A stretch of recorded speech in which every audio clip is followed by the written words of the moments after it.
hurt its enemies and reward its friends. Under the fair tax, everybody's the same. No one pays any tax until they live above the poverty level. I will live way above the poverty level. I'll pay a lot of tax.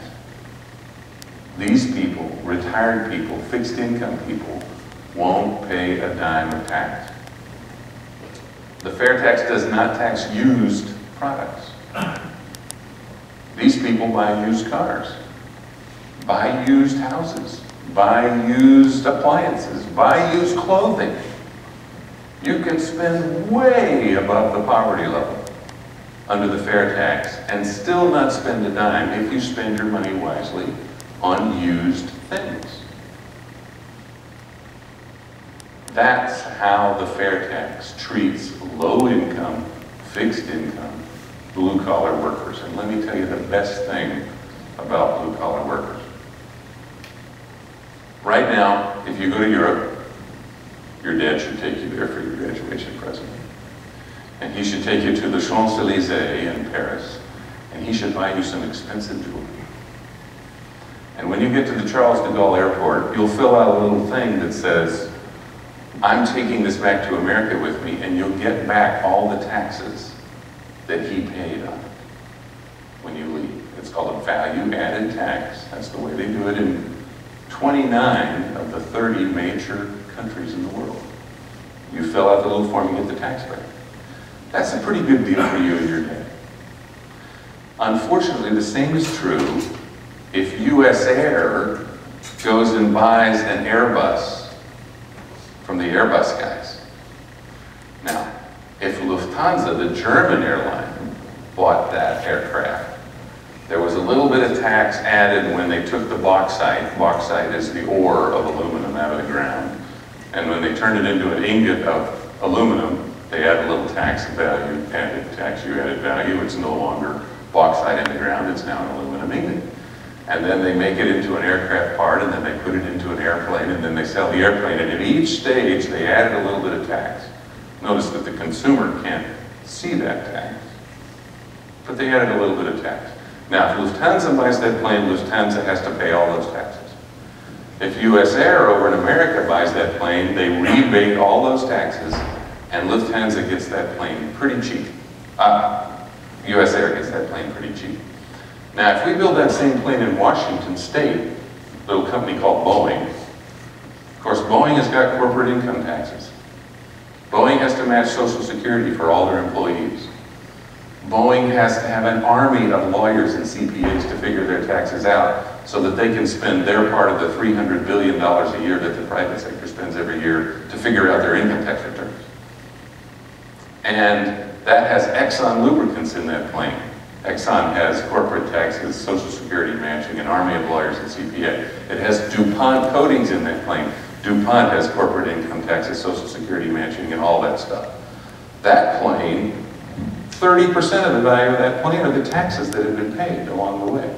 Now, are we going to rebate those taxes before we sell that airplane to British Air? No. Are we the only country out of the 30 major countries in the world who don't do that? Yes. With the fair tax, all of that goes away. You don't even have to have the mechanism to figure out the rebate. It's gone. We are suddenly the most competitive market in the world. And how will Airbus have to compete with Boeing under those circumstances? Make their aircraft in North America. How will Mercedes compete under those circumstances? They'll have to build the Mercedes here. How will Sony have to compete under those circumstances? They'll have to build stuff here. Who does that help? Low income, blue collar, union members who today are losing their jobs as we export their jobs overseas. These are the effects of the fair tax when applied specifically to the thinking of your typical democratic elected official. These are the things that actually occur under the fair tax. And I haven't even given you the Tennessee speech. I haven't even told you what's good about this for wealthier people and industry. I'm just talking about the jobs for your typical blue-collar, low-income people here. That's the fair tax. That's why it's good for everybody. That's why it is a non-partisan proposal to replace the system of collecting taxes, which has dragged this country down and which is irreparably unfixable. So now you have my Tom Hartman speech, the most liberal talk show host in America. I did an hour with him. We had a wonderful time. What questions can I answer for you now about the fair tax to clear up any confusions if you haven't read the book or read the FAQs on our website, fairtax.org? Yes, sir? How do the states get their revenue? The states get their revenue exactly the same way they do today. The fair tax replaces the federal personal income tax, gift, estate, all of those things. The fair tax is actually collected by the state sales tax authorities. Most states have a sales tax. Connecticut has a sales tax. So the states collect it. They keep their sales tax part, and they send the rest on to the federal government. Notice how you now have the state of Connecticut between you and the federal tax collector. Today, the federal tax collector reaches out to you in a very friendly way and shakes you down personally with that 1040.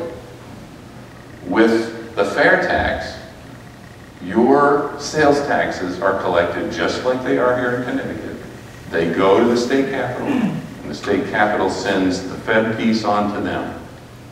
So the federal government will be making sure the state of Connecticut does its job of collecting taxes. You are free of all regulatory issues, of all scrutiny, of all audits, unless you're a retailer. You're done. You have no more connection to the federal government. Taxes, anything. You just pay the tax when you choose to spend money. Yes, sir? It doesn't repeal the tax in the state.